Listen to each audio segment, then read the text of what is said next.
IAS अधिकारी पूजा खेडकर बाईंच्या मुलाचा. आता त्या बाईंनी खोटी प्रमाणपत्र दिली, खोटं सर्टिफिकेट, हे सगळं ठीक आहे.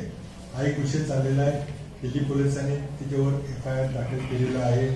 आईला काहीतरी बंदूक दाखवली म्हणून अरेस्ट केलेलं आहे. वडिलांचं काय तर माहिती नाही, ते उमेदवार होते वंचितचे त्या लोकसभेमध्ये. मला मुद्दा जो मांडायचा आहे तो केंद्र सरकारच्या DOPT department of personal and training, ज्या मंत्रालयाचा मी काही दिवस दिल्लीमध्ये मंत्री होतो, आणि त्या DOPT मंत्रालयाच्या अधीन UPSC काम करतं. त्यातून मग सर्व IASच्या परीक्षा घेणं, IAS ला ट्रेनिंग देणं, IAS पोस्टिंग करणं, बदला करणं, IAS वर प्रशासकीय किंवा शिस्तभंगाची कारवाई करणं, हे सगळं DOPT करते. DOPT ही UPSC union public service commission हे DOPTच्या अखत्यारीत काम करते. UPSC हे सगळं काम करत असते. आणि DOPT हे मंत्रालय कुणाच्या अधीन काम करतं, तर DOPT मंत्रालयाचे मंत्री आहेत पंतप्रधान. मी राज्यमंत्री DOPTचा असताना देखील पंतप्रधान डॉक्टर मनमोहन सिंग या माझ्या खात्याचे मंत्री होते. आता DOPT म्हणजे UPSCचे काम बघणारे मंत्रालयाचे मंत्री नरेंद्र मोदी आहेत. आणि त्यामुळे DOPT आणि UPSC मध्ये काही चुका झाल्या तर त्याची जबाबदारी ही केंद्रीय मंत्रालयाच्या मंत्र्यांनी घेतली पाहिजे. हा माझा मुख्य मुद्दा आहे.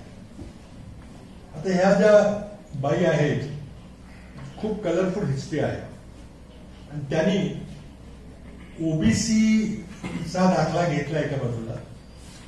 तो OBC मध्ये आपल्याला माहिती आहे की OBCचा दाखला परीक्षा करता आणि नोकरी करता घ्यायचा असेल तर त्यामध्ये ग्रीविंग जेलची अट असते. उत्पन्न हे 8 लाखापेक्षा कमी लागतं वार्षिक उत्पन्न आई वडिलांचं त्यांचं.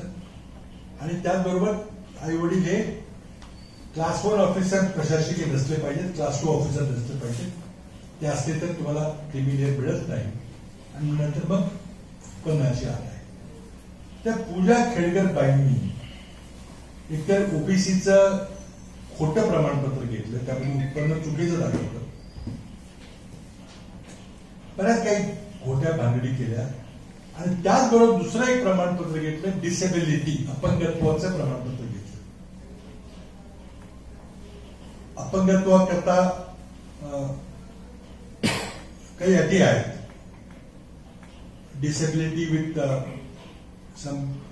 बरेचसे काही त्याचे 40% कमी अपंगत्व आहे का, मग ऐकायला येत नाही का, दिसत नाही का, मेंटल इलनेस आहे का, पायाला चालताना काही कुठं अधू आहे का, सगळ्या गोष्टी खूप कडक तपासल्या जातात. आणि 40% अपंगत्वाच्या पेक्षा कमी असेल तर मग वेगळी अट असते. आणि ह्याचा वेगळा कोटा असतो. म्हणजे एक कोटा त्यांनी OBCने NT म्हणून कोटा घेतला. त्या NT समाजाचे वंजारी समाजाचे आहे. तिथेही क्रिमी लेअरची अट असते. ते क्रिमी लेअरची अट कशी तरी मोडली. 2 गुन्हे तिथून झालेले आहेत. त्या बाईंनी पहिल्यांदा उत्पन्न जे दाखवलंय, क्रिमी लेअर आपल्याला माहिती आहे की 93 ही अट सुरू झाली. 1 लाख रुपयाची मर्यादा होती. कधी 1 लाख वाढून 2.5 झाली, 4.5 झाली, 6 झाली, आता 8 लाख क्रिमी लेअरची मर्यादा आहे. आता या बाई IAS बाई पूजा खेडकर, त्यांचे वडील हे महाराष्ट्रामध्ये क्लास 1 ऑफिसर होते. आणि त्यांनी या गेल्या लोकसभा निवडणुकीमध्ये अहमदनगर लोकसभा मतदारसंघातून वंचितच्या तिकीटावर निवडणूक लढवली. त्यांना मतं काहीतरी 13-14 हजार काहीतरी मतं पडली. आणि इतर राष्ट्रवादी काँग्रेसच्या उमेदवाराचा विजय मिळवते 7-8 हजारांनी. जिथं त्यांची ती वंचितची उमेदवारी भाजप करता महत्वाची होती. आता प्रश्न असा आहे की तिच्या वडिलांनी निवडणूक लढवताना जे ऍफिडेव्हिट दिलं त्यामध्ये 40 कोटीची मालमत्ता असं ऍफिडेव्हिट दिलेलं आहे. आणि त्याचं वार्षिक उत्पन्न 49 लाख आहे.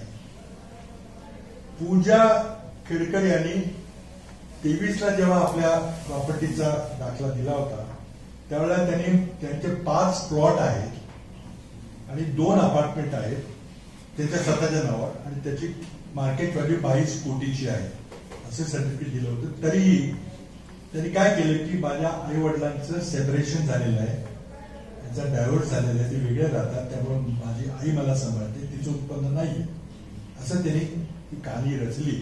तर आईची गोष्ट पाहायची झाली तर ती माहिती पुढे आलेली आहे. तर त्यांची एक पिंपरी चिंचवडला फॅक्टरी आहे, फॅक्टरी बेकायदेशीर आहे आणि तिथं टॅक्स भरला त्यामुळे ती डिमॉलिश करण्याचे आदेश आहे. त्यामुळे ती उत्पन्न सर्टिफिकेट संपूर्णपणे खोटं आहे. तरीही ते सर्टिफिकेट डीओपीटीने ग्राह्य धरलं, तपासणी झाली. आता या पूजा खेटकर यांचा परीक्षेमध्ये 2022च्या परीक्षेमध्ये ऑल इंडिया रँक ही 821 आहे. आता IAS मध्ये दरवर्षी जवळजवळ 200 देशातून 200 पेक्षा कमी मुलांना प्रवेश मिळतो. पण जर तुमच्याकडे काही आरक्षण असेल आणि यांच्याकडे 2 आरक्षण होते, एक एनटीचं आरक्षण होते with creamy layer, non creamy layer, आणि दुसरं होतं अपंगत्वाचं. त्या दोन्ही आरक्षणामुळे वेगळ्या कोट्यामध्ये तुमचं सिलेक्शन झालं आणि त्यांना IAS मिळालं. IAS असा नियम आहे की तुम्हाला कुठलं राज्य मिळणार याकरता कडक नियम आहे. ते नियम शिथिल करण्याकरता मी असताना प्रयत्न झाला, पण आम्ही काही ते शिथिल केले नाही. सर्वसाधारणपणे तुमच्या राज्याच्या मेरिट लिस्टमध्ये 1/3 लोकांना होम कॅडर मिळतं, स्थानिक मिळतं, 2/3 बाहेरच्या राज्यात जावं. तर प्रत्येकाचा प्रयत्न असतो की आपल्याला आपलं राज्य मिळावं. आता ह्यात ही वाटणी प्रत्येक कोट्यामध्ये वेगवेगळी होती. जनरलची वेगळी होती, SC वेगळी होती, ST वेगळी होती, OBC वेगळी होती, NT वेगळी होती. आणि म्हणून या दोन सर्टिफिकेट, एक NTचं नॉन क्रिमिलियर सर्टिफिकेट मुळे आरक्षण मिळालं आणि दुसरं हे डिसेबिलिटी अपंगत्वाचं सर्टिफिकेट म्हणून त्यांनी नुसतंच IAS मध्ये प्रवेश मिळवला, तर महाराष्ट्र केडर देखील मिळाला. आता यामध्ये डीओपीटीने तपासताना डोळे झाकले होते का, काय केलं होतं का, फार मोठा प्रश्न आहे. आता 19ला जेव्हा या परीक्षेला बसल्या होत्या तेव्हा त्यांची रँक होती 11,244 आणि त्यानंतर मग ही रँक थोडी सुधारली. कशी सुधारली, पेपर वगैरे फुटले का काय ते माहिती नाही, परंतु त्यानंतर IAS मिळाल्यानंतर डीओपीटीच्या नियमाप्रमाणे जर डिसेबिलिटी सर्टिफिकेट असेल, सगळ्यांचीच मेडिकल एक्झामिनेशन होती. आता डिसेबिलिटी जर क्लेम केली तर तुमची तर कडक तपासणी बरोबर आहे. त्यांनी थोडं अंधत्व आहे म्हणून सांगितलं होतं, थोडं पायामध्ये गुडघ्यामध्ये चालता त्रास होतो, दुसरं केलं होतं, तिसरं मेंटल इलनेस आहे. अशा 3 त्याला मल्टिपल डिसेबिलिटी म्हणतात, एक फक्त नाही. म्हणजे डेफ डाऊन किंवा डेफ आणि साईट नाही असं जे मल्टिपल डिसेबिलिटी कोटा हा वेगळा कोटा आहे. तर त्याखाली 3 डिसेबिलिटी क्लेम केल्या की सांगितल्याप्रमाणे अंधत्व, नंतर मेंटल इलनेस आणि पायात चालणारा दुखापत. ते तपासण्याकरता एम्स मध्ये दिल्लीला त्यांनी बोलवलं की तुम्ही तपासणी करून द्या. त्या बाईंनी 6 वेळेला ती तपासणी या ना त्या कारणामुळं टाळली, शेवटी तपासणी करून घ्यायची नाही. डीओपीटी काय करतो, तरी तुम्ही IAS ची त्याला अपॉइंटमेंट कशी केली, ट्रेनिंग ते कसं पाठवलं. ते डिसेबिलिटी सर्टिफिकेट कुठून मिळालं तर हातात पुण्यामध्ये पिंपरी चिंचवडमध्ये. त्यांनी डिसेबिलिटी सर्टिफिकेट करता अहमदनगरमध्ये तिथे वडिलांनी उमेदवारी केली होती, त्या ठिकाणी संबंध असते तिथं डिसेबिलिटी सर्टिफिकेट काहीतरी 30,000चा व्यवहार झाला होता अशी म्हणजे माहितीप्रमाणे, तर त्याला काही पुरावा नाहीये.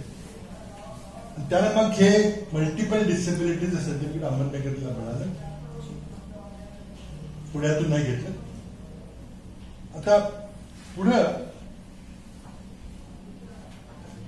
आता डिसेबिलिटी मिळाल्यानंतर त्यांनी उत्पन्नाचा दाखला मॅनेज करण्याकरता आई वडिलांचं सेपरेशन झालं असं दाखवलं, पत्ता चुकीचा दिला आणि इकॉनॉमिकली विकर सेक्शनच्या कोट्याखाली आणि सगळे मल्टिपल कोटे घेऊन त्यांनी 8 लाखाचा बोगस दाखला देऊन ही प्रवेश मिळवला. आता दुसरा प्रश्न आहे, त्याला IAS ला प्रवेश मिळाला, होम कॅडर मिळालं, फार अजोबगरीब आहे. असं पुन्हा कुठल्या IAS अधिकाऱ्याला विचारलं की होम कॅडर किती अवघड असतं मिळणं, आणि 200 पेक्षा कमी दरवर्षी होतं, त्याचा 821 रँक मिळालं. आता काय झालं, पोस्टिंग. तर पोस्टिंग जे दिलं जातं ट्रेनिंग पिरियड संपल्यानंतरचं, ते कुठल्याही जिल्ह्यात दिलं जातं. त्या बाईंना पहिलं पोस्टिंग भंडाऱ्यामध्ये मिळालं आणि 2 वर्ष प्रोबेशन करतात, तो प्रोबेशनरी पिरियड असतो. पण एका दिवसामध्ये त्यांनी भंडाऱ्याचं पोस्टिंग बदलून घेऊन होम डिस्ट्रिक्ट पुण्यामध्ये पोस्टिंग घ्यायची आणि स्पोर्ट्स डिपार्टमेंटमध्ये त्या कामाला रुजवलं. तिथे काही प्रॉब्लेम नाही. आता हे पोस्टिंग चेंज कोणी केलं, आणि या अनेक गोष्टी आहेत. त्यामुळं आता माझी माहिती अशी आहे की दिल्ली पोलिसांनी पूजा खेडकर यांच्यावर FIR दाखल केलेला आहे. फोर्जरी, चीटिंग आणि मिसयूज ऑफ डिसेबिलिटी कोटा या सगळ्या कलमावर केलेलं आहे. माझा सवाल असा आहे की या बाईंना शिक्षा होईल काय होईल ते ठीक आहे. वडील हे वंचितचे लोकसभेचे उमेदवार होते. वंचितची उमेदवारी ही महाविकास आघाडीच्या उमेदवारांना नंतर त्याचं विभाजन करण्याकरता 2019 झाली की आताही झाली होती, तर फार फरक पडला नाही.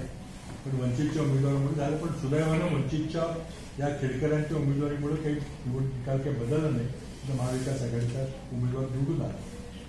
माझा प्रश्न असा आहे की DOPT त्याच्या अधिपत्याखाली union public service commission UPSC काम करते आणि UPSC IASच्या परीक्षा करतात, आणि ज्या DOPTचे मंत्री प्रधानमंत्री नरेंद्र मोदी आहेत, यांची याची काही जबाबदारी आहे का नाही. आता काय झालंय की UPSCचे अध्यक्ष जे आहेत मनोज सोनी यांनी तडकाफडकी काल राजीनामा दिला. आता मनोज सोनी यांची कथा अजीबोगरीब आहे. मनोज सोनी हे गुजरातचे आहेत, तर ते पंतप्रधान नरेंद्र मोदी यांचे फार निकटवर्ती आहेत असं गुजरातमध्ये समजलं जातं. आता ते असतील का नाही मला माहिती नाही, तो आता चर्चेचा विषय आहे.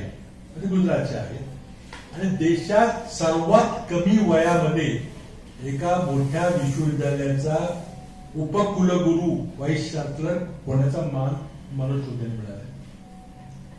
39 इयर्सच्या वयामध्ये ते व्हाईस चान्सलर झाले. देशात इतर कोणीही इतक्या कमी वयात व्हाईस चान्सलर झाल्याचा प्रमाण नाही. आता ते त्यांचा जर बायोडेटा पाहिला तर त्यांनी खूप हलाखीचं जीवन असेल, त्याबद्दल त्यांना काही दोष देण्यात आला. ते 12वीला नापास झाले होते. त्यानंतर ते पुन्हा UPSCला बसले 2दा, त्यातही UPSC मध्ये त्यांना काही पास होता नाही, त्यांना IAS अधिकारी व्हायचं होतं. म्हणून मग ते 12वी सायन्सला नापास झाले होते, म्हणून त्यांनी मग आर्टचा विषय घेतला आणि आंतरराष्ट्रीय विषयामध्ये ते प्रोफेसर डॉक्टर वगैरे झाले. यांनी काल तडकाफडकी राजीनामा दिलाय. यांना पहिल्यांदा UPSCचं सदस्य केलं गेलं, नंतर काही वर्षानंतर UPSCचं अध्यक्ष केलं गेलं वर्षभरापूर्वी, आणि त्यांची UPSCचे अध्यक्ष म्हणून आपण 6 वर्ष टर्म आहे. रिटायरमेंट हे 65 आहे. तर त्यांनी राजीनामा दिलाय. आता म्हणतात की मला देवधर्म करायचा आहे. आपण जबाबदारी तुम्ही टाळू शकता का या प्रकरणामध्ये? हे एकच प्रकरण आहे. आज महाराष्ट्रातले हजारो विद्यार्थी कराडमधून, साताऱ्यामधून, मराठवाड्यामधून, विदर्भातून पुण्याला IASची परीक्षा देण्याकरता, UPSCची परीक्षा देण्याकरता येतात, परिश्रम घेतात. एक दिवस त्यांना काढणं अवघड असतं. पेपर लीक होतो, परीक्षा 2-2, 4-4 महिने पुढे जातात, वय निघून जातात, आणि सरकारचा गलथान कारभार.